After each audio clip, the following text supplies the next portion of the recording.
All right, we're back. Welcome everyone to yet another episode of the ARCA Racing Podcast. I'm your host, Colby Evans, aka Starting Parker here, and we have a full West Series show for you guys today. We are reviewing this past weekend's ARCA West standalone event at Portland, and we're going road course racing again this weekend in Sonoma. A double header for the West Series, one of the very few times in the West Series where they will run back-to-back weeks.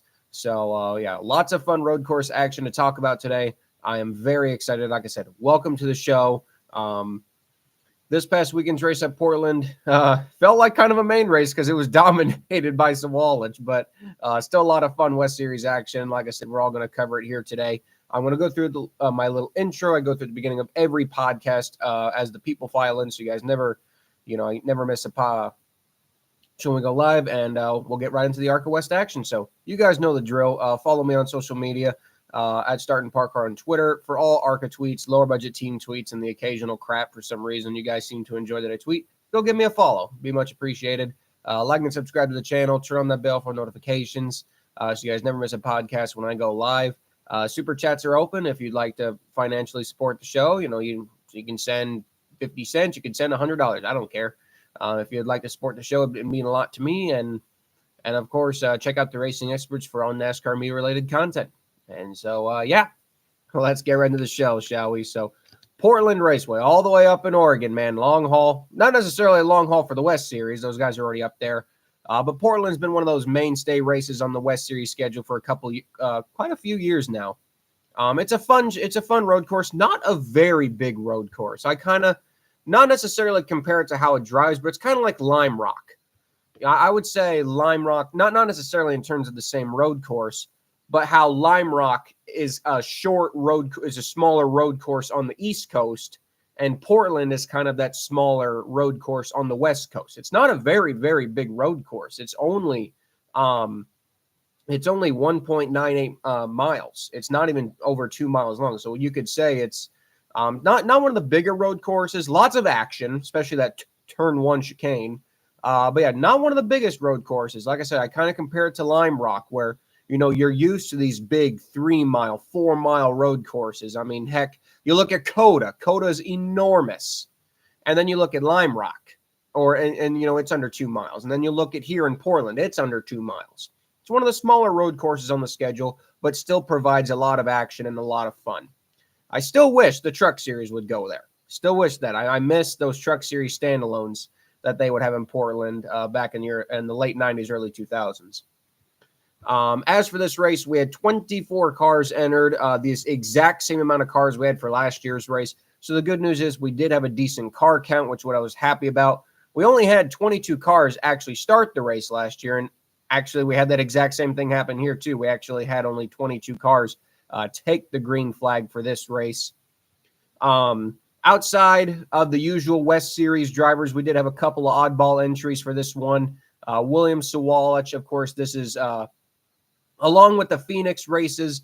These are the only West races he runs, mainly just to get him some extra road course experience when he eventually does go to the Xfinity Series. These West races really provide some good road course action for him. Brandon Jones, just to get some extra road course track time since Portland only gives 20 minutes of practice. We had Venerini show up. They made the trip all the way out there. We had the 55 of Isabella Robusto, the 20 of Gio Ruggiero, and the 15 of Jake Finch.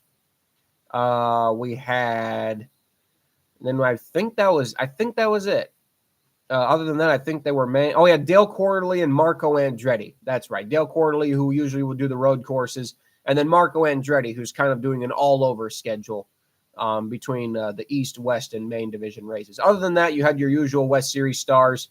And I will give a shout-out, even though I'm not the biggest fan of these kinds of cars, the number 71 of Nick Janitis. He was running the quarter panel numbers. Personally, and myself, I'm not a fan of those quarter panel numbers, but Nick Janitis brought back the quarter panel numbers for this race. And it was a tough race for Nick Janitis. I think he spun about 20 times. But nonetheless, he was, again, Portland's not an easy track. But, yeah, so he spun about 20 times, and I'm like, that's karma. That's karma for running quarter panel numbers, in my opinion. I've never been a fan of that design. But anyway, we get to practice here. Obviously, all of this happened on Friday, one-day show. Portland 112, 112 miles, 57 laps, though. So still a pretty hefty distance for this race. The Xfinity race was only 18 laps longer when you really think about it. William Sawalich, despite not showing a ton of speed in this race last year, he was competitive, yes, but he didn't show any clear-cut winning race speed. Well, they were come back to win this year. He won practice decisively, a 10th over Brandon Jones and 7/10. I mean, man, this really felt like a main series race when I say it did. The top two were literally over half a second quicker than third place. They were over a second quicker than fourth place. And it was the 18 and the 42, and then you had Caleb Schrader in third, Marco Andretti in fourth, and Dale Quarterly was fifth. The Venturini cars, surprisingly, not the very fastest in practice. Gio was only 11th, Isabella was 12th, and Jake Finch all the way down in 19th. Jake Finch also didn't run very good in the Watkins Glen race last year, so obviously the more road course time he gets, the more beneficial it'll get to him. 23 of the 24 cars made laps in this session. I think the only one that did not go out was the Zero. I'm not even sure. The Zero was there.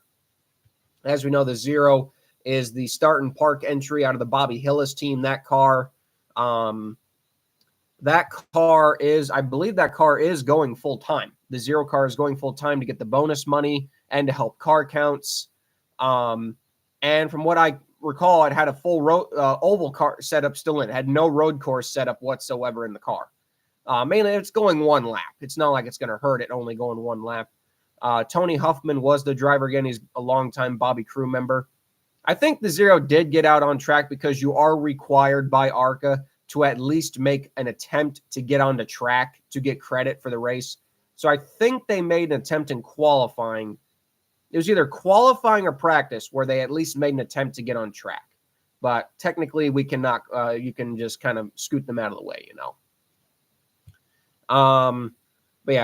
In qualifying, Brandon Jones would actually, in my shocker, he won the pole by 0.8 of a second. I mean, again, you know, it's road course action, so you never know. But he won the pole by 0.8 of a second over William Sawalich and was over almost a second and a half quicker than the 17, his teammate, Marco Andretti. So, wow. The top two, man.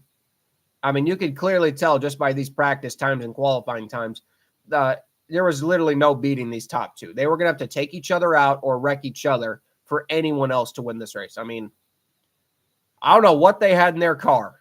Maybe they had a good Ilmore. I don't know. But, man, I did not expect that. Like I said, considering last year, you know, it was a pretty even race. You know, there was really no clear-cut favorite for that one. And this year, man, it was clear. It was definitely clear. There was going to be either the 42 or the 18. And everyone else was just kind of there to pick up the scraps, to be honest with you. So we get to the race. Like I said, Portland 112 Friday. Was on Flow Racing. I wish some of these West races could. I wish we had the speed channel like we did back in the day so these races could be broadcasted live. 22 cars did take the green flag. There, like I said, though, there was some action in qualifying.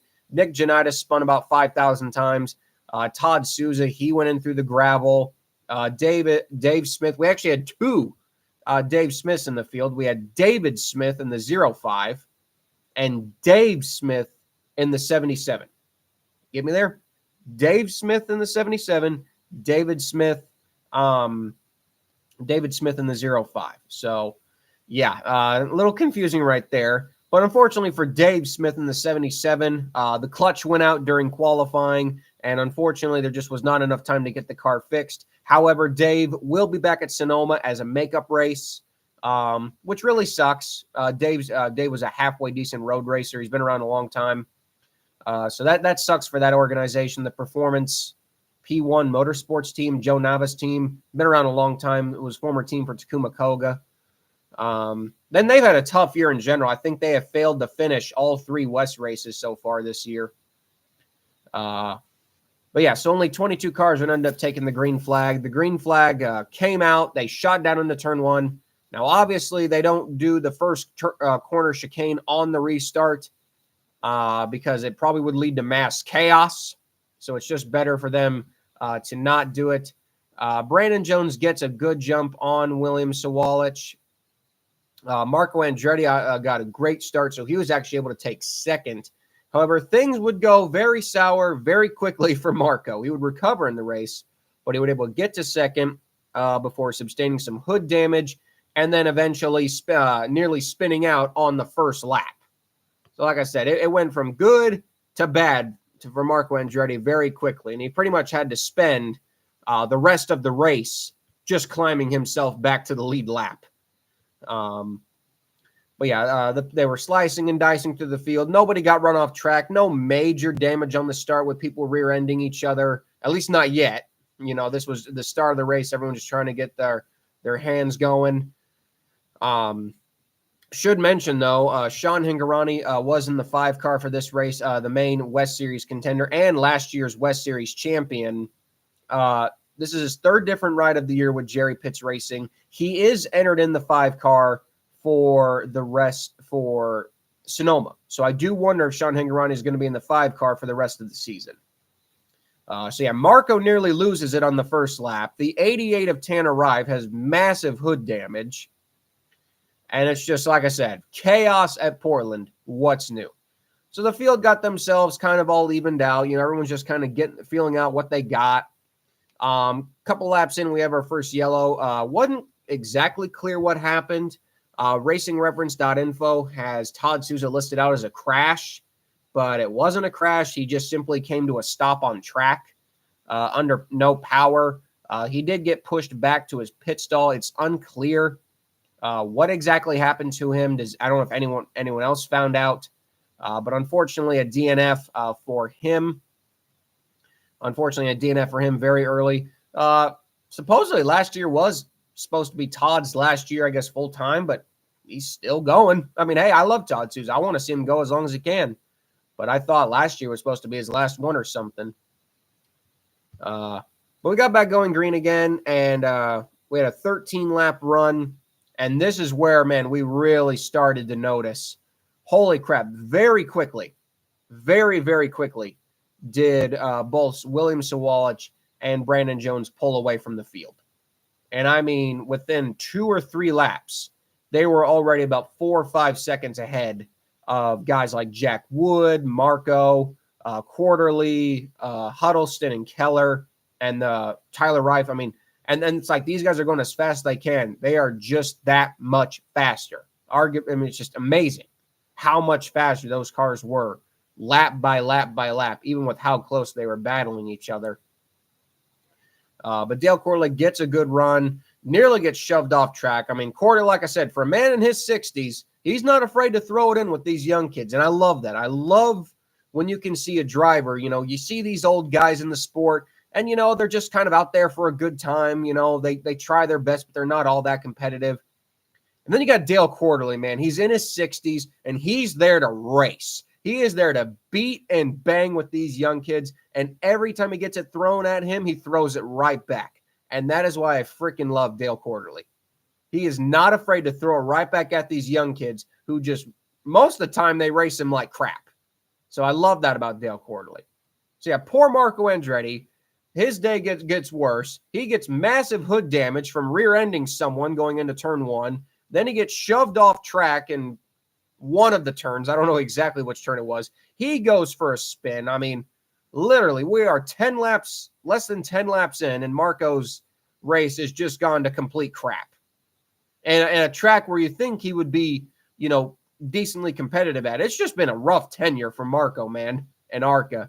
And I don't know if we really could blame the driver, you blame the team. I mean, you could say maybe it goes both ways. I don't know. You know, I don't know, but Marco's just had a really tough go in NASCAR so far, and I did not expect him to struggle this much. But, you know, like I said, growing pains. You know, growing pains. This is his first, you know, real attempt at road courses and ovals in a stock car. So, you know, I guess you got to give him some time. I just figured, you know, with how long he'd been in IndyCar, if he'd pick it right up like Danica did. But no. But nonetheless, we stayed green. And the 18 and the 42 were just checking out. The 42 was leading the 18. It was clear that if the 18 got out front, that he would pull away. Sawalich clearly had the faster car, but, realistically at Portland, there's only a few really good passing zones. So as long as the 42 could hold them off in those select passing zones, the 18 at this point in the race wasn't going to push the button. So they were just kind of following each other for a couple of laps.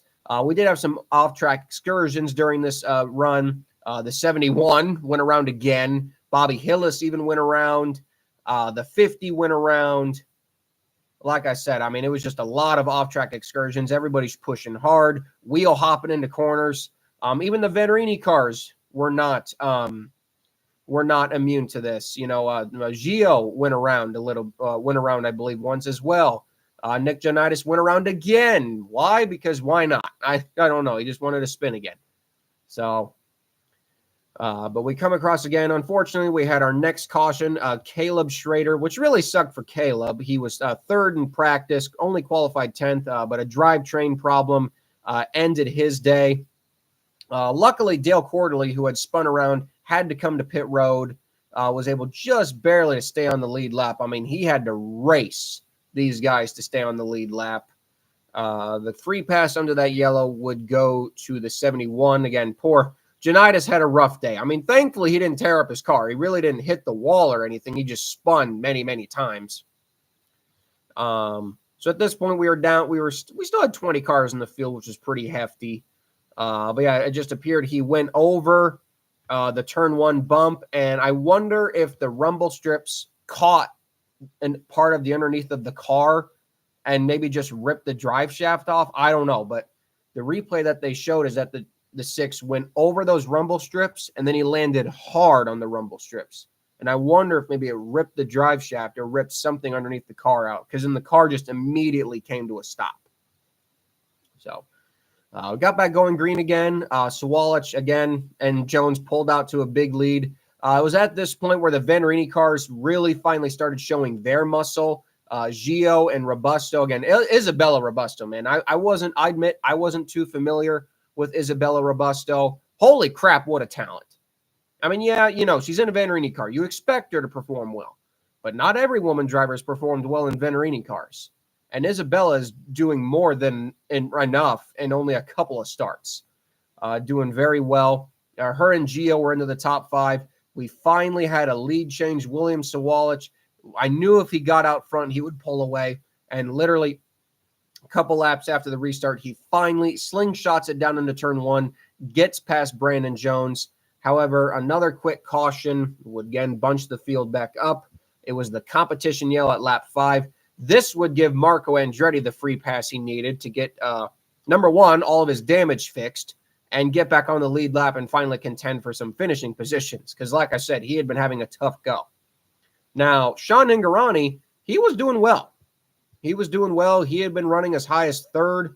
And then randomly, I'm not sure if Charlie Crawl on the broadcast ever brought it up, but Sean went from 3rd to like 2 laps down.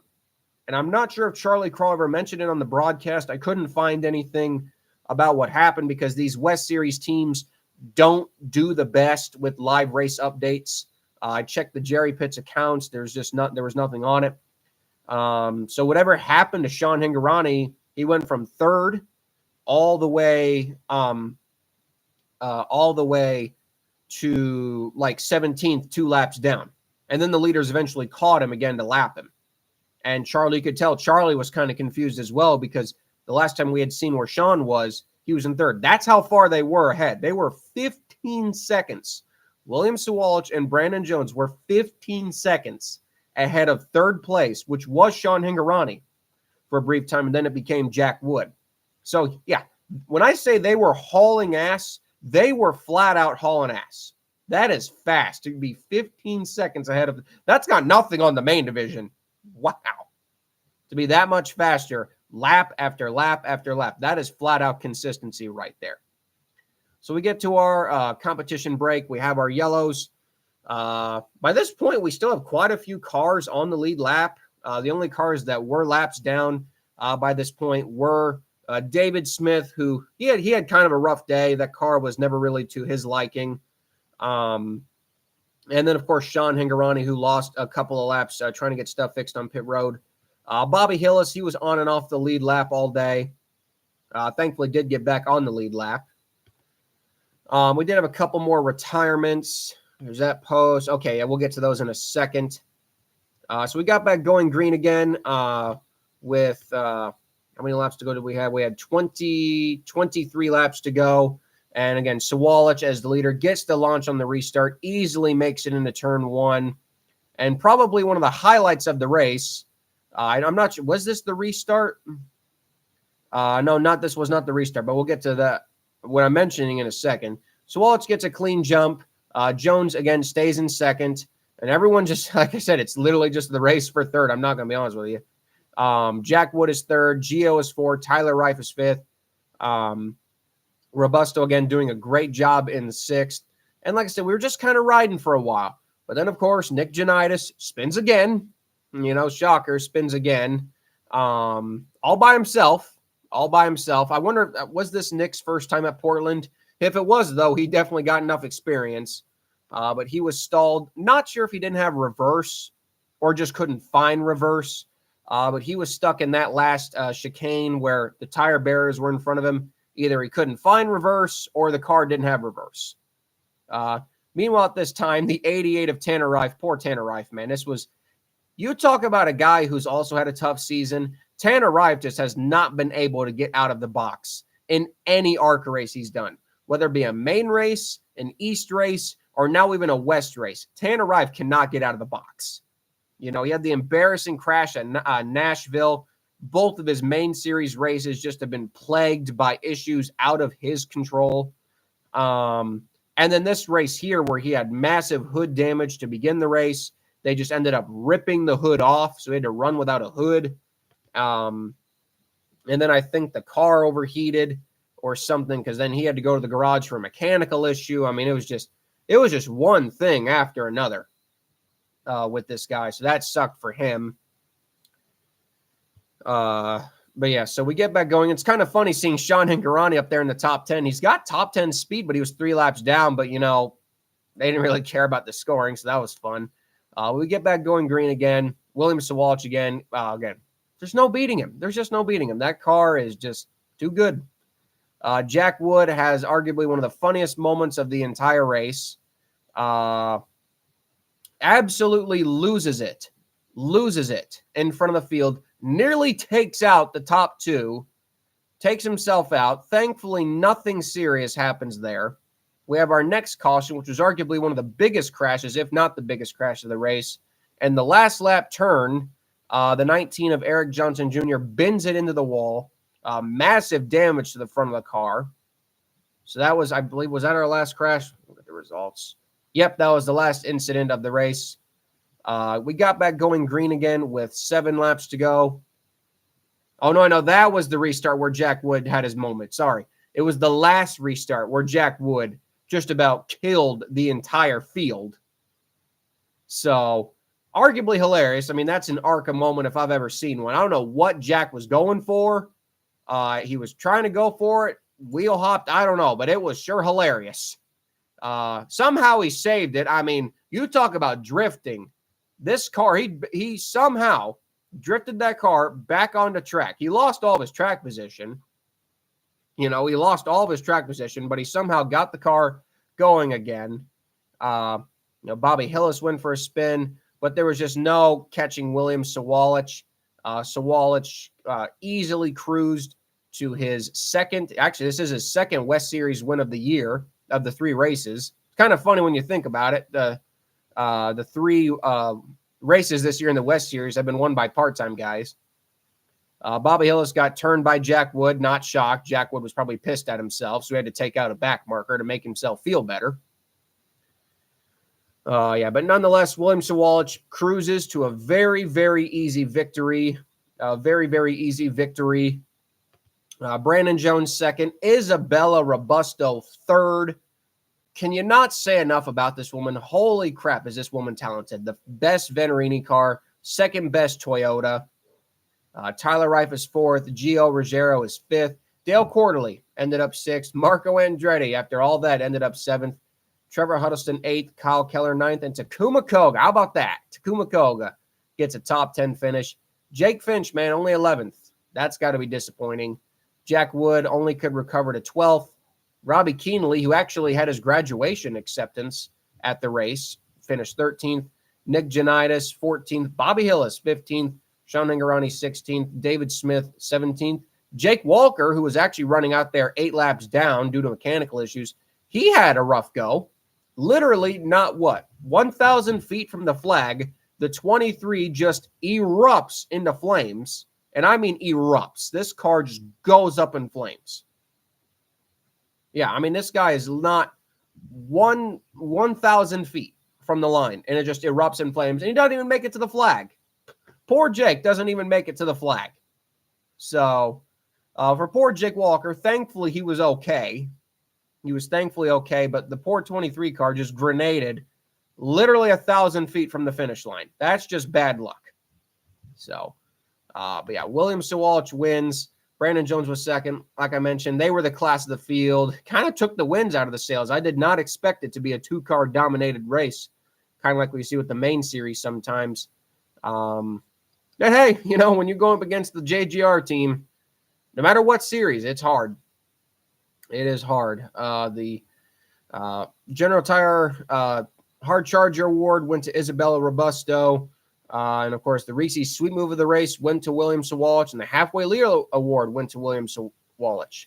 I think the 18 won almost every single damn award, so this was a good race for them.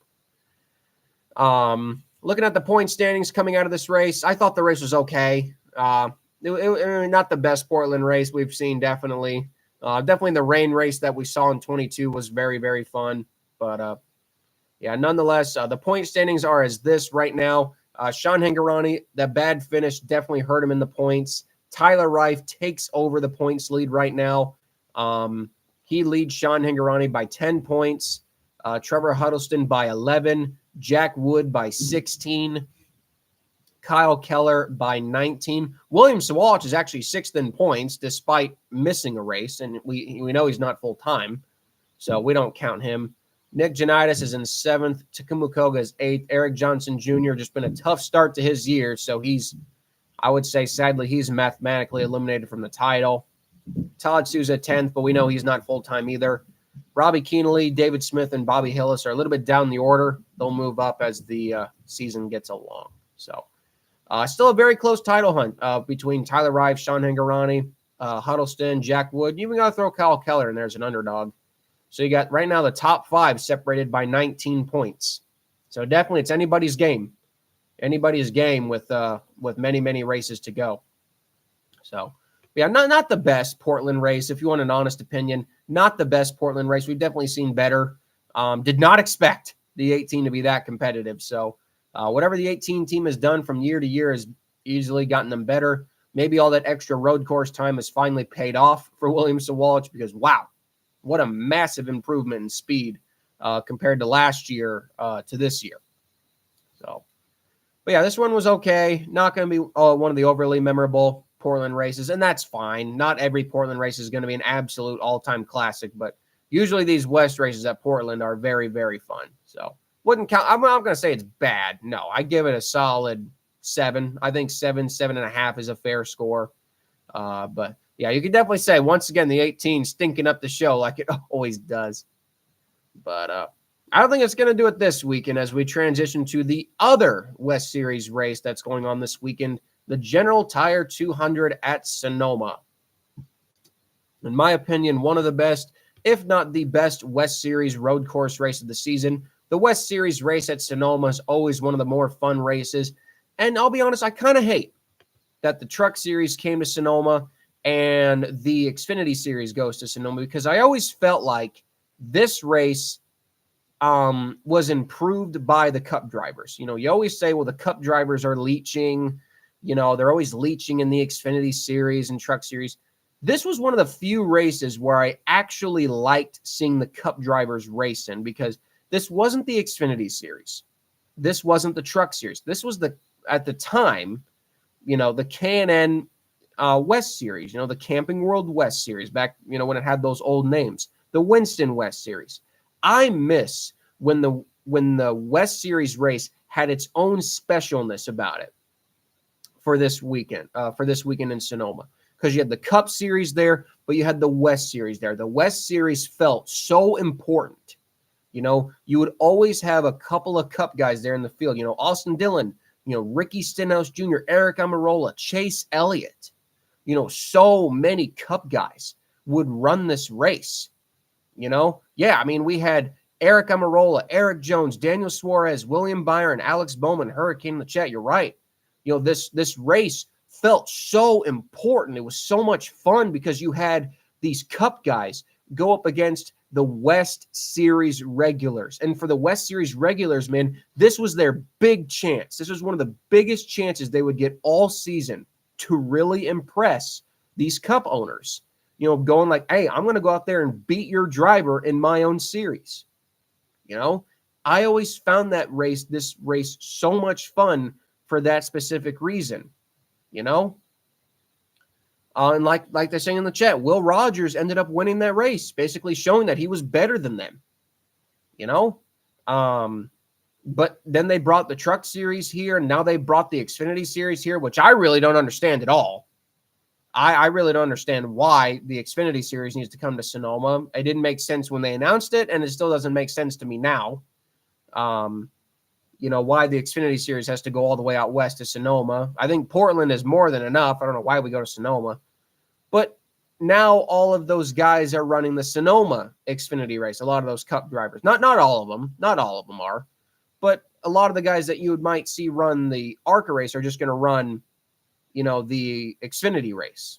So it does kind of suck, and it does take a little bit of steam away. But I miss that, because this race I always felt like needed to be more special than it was. I always loved this race.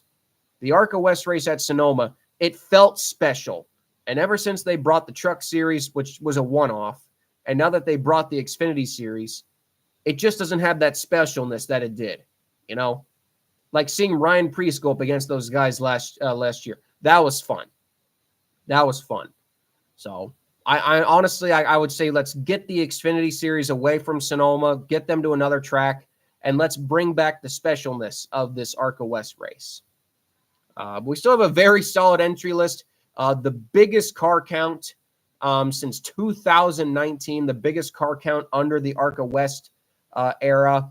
The last time we had 32 cars was 2019, which was the final race in the K&N era. 2021, just to give you an instance, 2021 had 22, 2022 had 24, 2023 had 29, and 2024 has 32. 32 cars, guys. Big field here. We're going to go down the entry list. Bear with me. This is going to take a minute. So first, we got the start and park entry of the 0 of Tony Huffman. We know that will be a start and park entry. Robbie Keenely in the 1, Todd Souza in the 3. Good to see Eric Nascimento back in the 4. Sean Hingorani, of course, in the 5. Caleb Schrader is back again in the 6. Takuma Koga in the 7. Kyle Keller in the 12. The 13 of Tyler Reif. Brent Cruz. Brent Cruz is back in the 15 for Venturini. Jack Wood in the 16. Marco Andretti in the 17. Portland winner, William Sawalich in the 18. Eric Johnson Jr. in the 19. Gio Rogero in the 20. Travis McCullough, you might remember him as the guy who had that weird deal with G2G a couple years ago. He'll be in the 21. In a team car for the Nascimento team. Sam Mayer from the Xfinity Series will run the 23 for Joe Ferree. Bobby Hillis in the 27. Cup driver. We do have our Cup driver in the field. Noah Gragson will be in the 30 for Rhett Jones Racing. Dale Quarterly in the 32. Yes, this week they're in the 32 entry, not the number 4. John Bornham in the 3rd and the 41. Brandon Jones is back in the 42 again. Trevor Huddleston in the 50. Ryan Philpott in the 52. Isabella Robusto returns for a second week. Good old Rod Nealand. Always cool seeing Rod. He usually runs this race, pretty much the only race he runs all year. Good to see him back. Nick Janitis again in the 71. Makeup race for the 77 of David Smith. Brian Comiskey, one of the few races we see him run.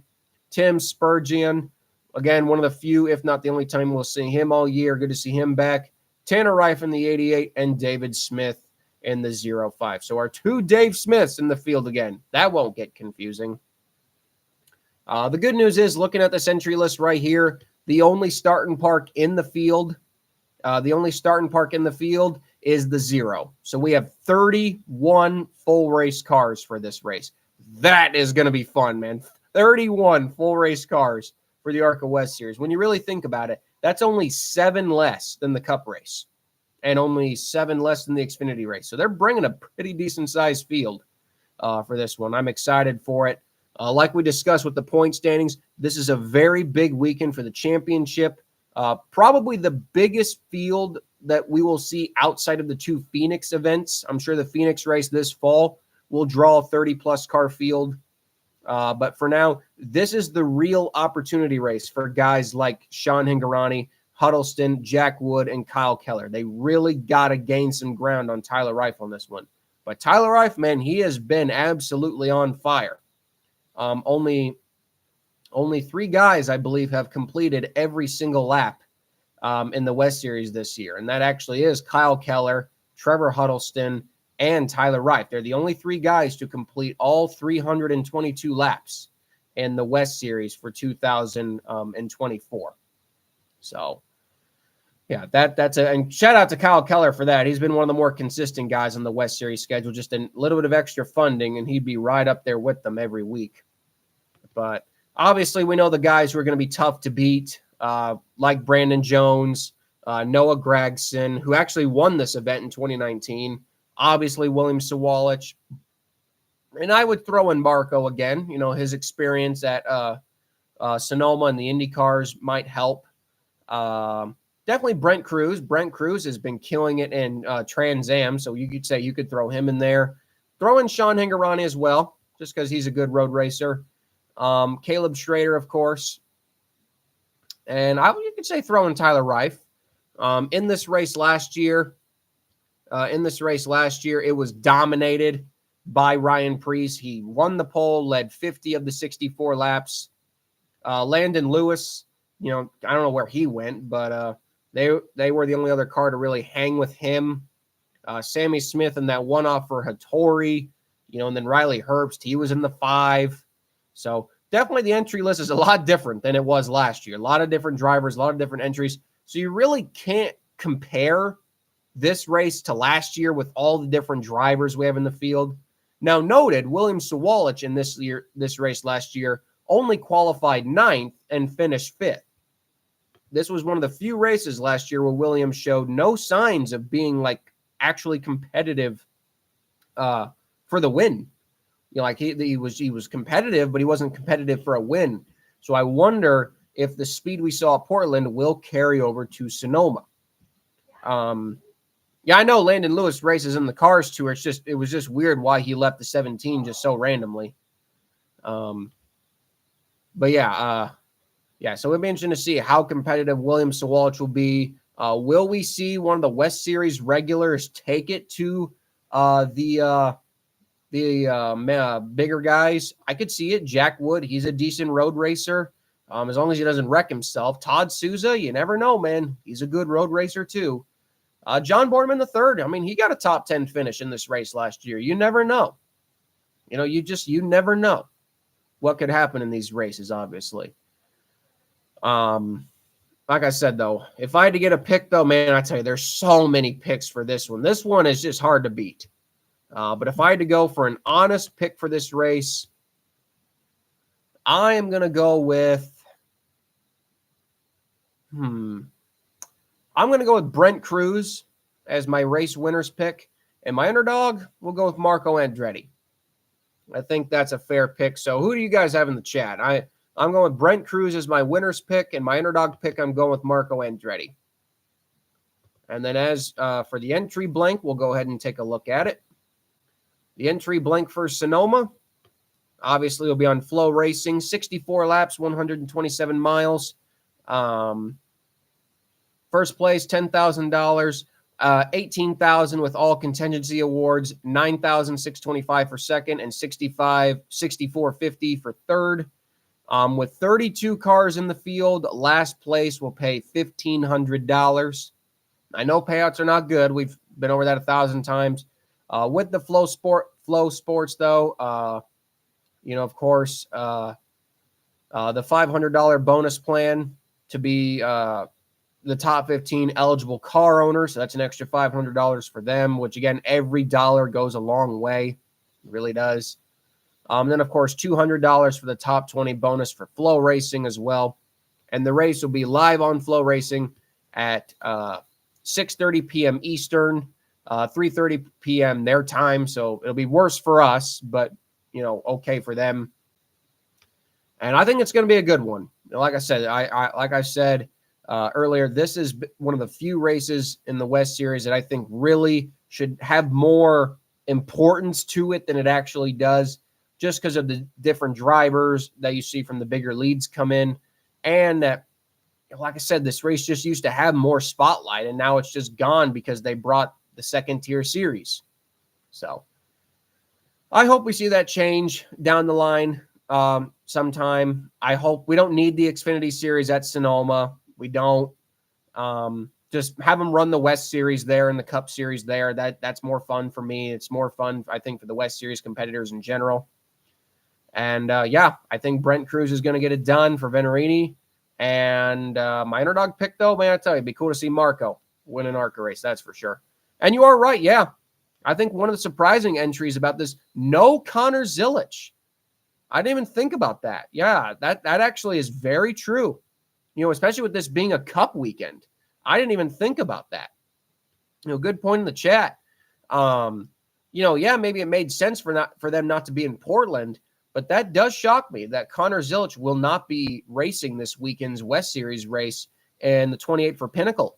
You think this would have been a great idea for him to shine right in front of, the Cup Series owners who obviously, want to get their hands on him because he's so good and he's so young.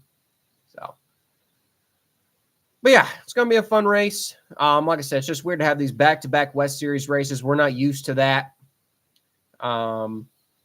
As for the next West Series race, I think they have a break after this. Does the West Series?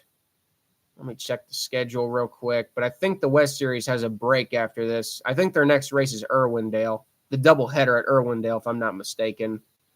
Yeah. After Sonoma, they have about a 1-month break, and then they have a doubleheader at Irwindale, then Shasta, Tri-City, Madera, Roseville, Bakersfield, and then Phoenix. So fun schedule to come up for the rest of the season. Like I said, good luck to everyone in the field. Hopefully they put on a good show for the fans. And for everyone who has Flow Racing, tune into it. It's going to be a fun one for sure. As for my personal gig at Iowa next week, we are very close to an announcement. So keep your eyes peeled for that. Hopefully I can announce something within the next couple days. But I'm really looking forward to Iowa Speedway next weekend. So anyway, guys, I've got to go get some dinner. Thank you all for joining into tonight's podcast. West Series show, man. Next week, it's going to be a West Series review show and a main series preview show. So we're going to be talking about all 3 series next week. We're going to be reviewing the West Series and previewing the main series and East Division. So like I said, guys, tune in next week once again on Tuesday, live at 7 p.m. with your boy, the Starting Park legend himself, Colby Evans. So love you guys. Take care. Don't forget to like and subscribe to the channel. Turn on that bell for all notifications so you guys never miss a damn podcast when I go live. Please. It's just so easy. You click it and boom, you're subscribed. So give you all the goodbye salute. And so long, guys. Have a good Tuesday.